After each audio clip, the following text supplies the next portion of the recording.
Novoročný príhovor kandidáta na prezidenta hlavy štátu. Jerry z Rádia Anténa. Tak, vážení občania, veľmi rád by som vás úvodom tohto listu čo najsrdečnejšie pozdravil prostredníctvom rádia v tomto videu. Chcem sa vám krátko poďakovať, aby som takto lsťou upútal vašu pozornosť.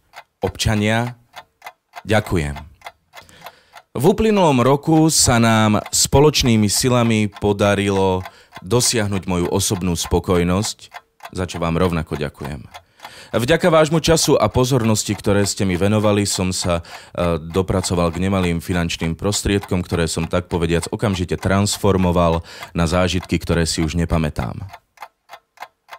V ráne s Didianou a Jerrym, ktoré môžete počúvať každé ráno od pondelka do piatku na rádiu Anténa, mnohokrát načrtneme rôzne fragmenty pálčivých problémov v spoločnosti.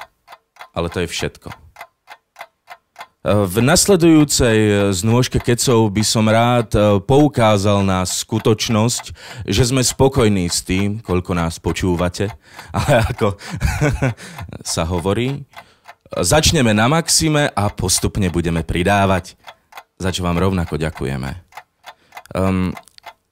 Spojme sa, vyburcujme sa, pomôžme mi. Situácia si to vyžaduje. A ak dovolíte, povedal by som aj taký malý vinš pri tejto príležitosti.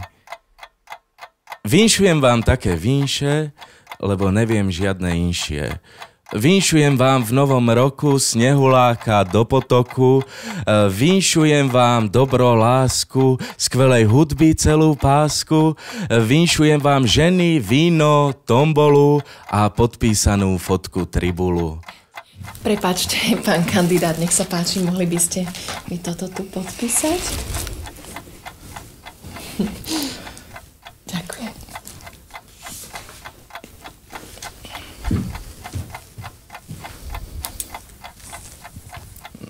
A teším sa na našu budúcu spoluprácu a želám šťastný nový rok 4012.